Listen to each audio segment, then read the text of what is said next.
Oh, mackerel! Come here, Papa! Look at that monster! Oh, yeah! Hey guys, Dale Collins here from Chip and Dale's Bassin Brothers. It's Friday, April 5th, 2013, and I'm going to give you your Friday fishing tip of the weekend. Today's tip is going to be about baitfish.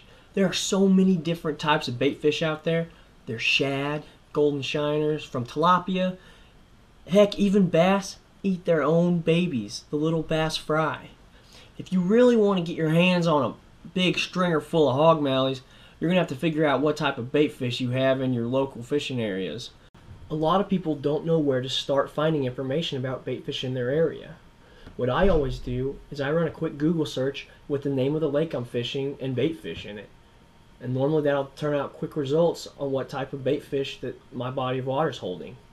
Another great tip is to ask local bait shop owners and local fishing store owners, because normally they've been there a long time and have that experience on the lake and know exactly what type of baitfish your body of water is holding.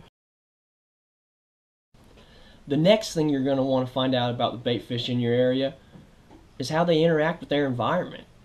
Baitfish aren't as big or as strong as the predatory fish in the ecosystem. They can't swim up against the current or swim up against the wind. It really tires them out. So typically you're going to find baitfish on the windblown side, and a lot of times that's because that's where the small particles that the fish feed on are going to be blown up against.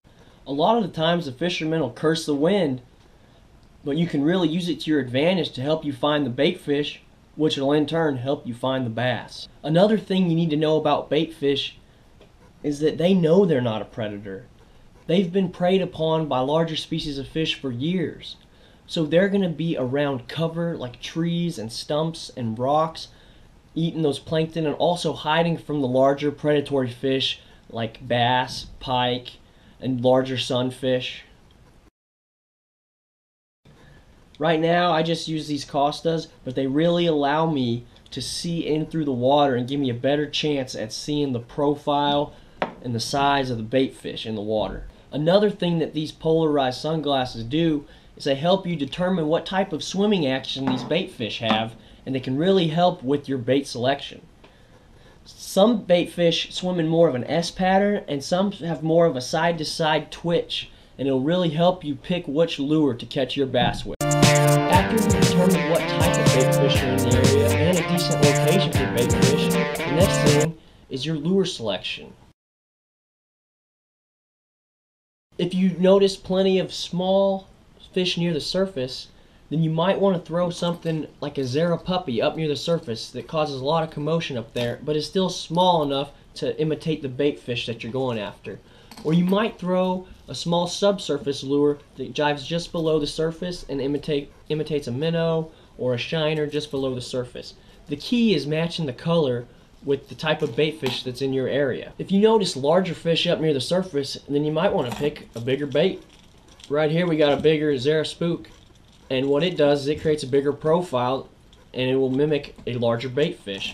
Right here we have a larger subsurface diver that'll also mimic that larger size of baitfish.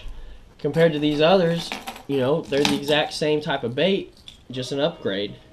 If you're checking your electronics and you see there's schools of baitfish even deeper below the surface, you might want to take something that dives deeper. So right here we have the KVD crankbait, and it goes down about 4 or 5 feet. This one goes down to about 7 or 8.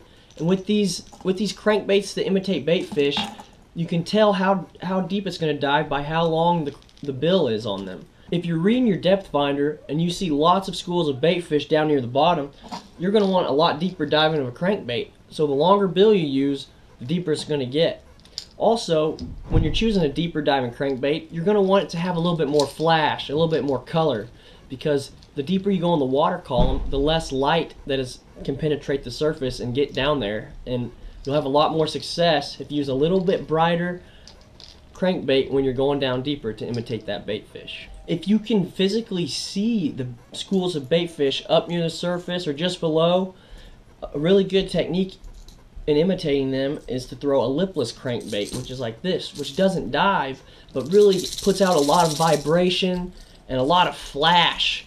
And you rip those things through the schools of fish, and you can really draw lots of strikes from large bass.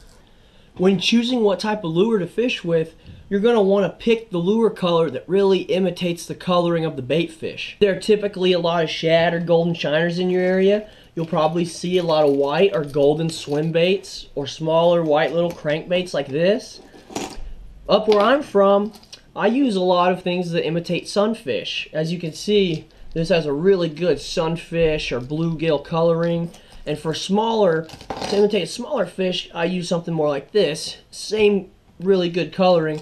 And there's also, you can select a swim bait that really gives off that great S-tail action and really produces a good strike.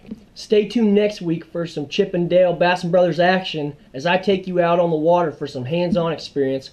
Also, my brother will give some fishing tips from Oklahoma. Hope you guys have a good weekend. See ya.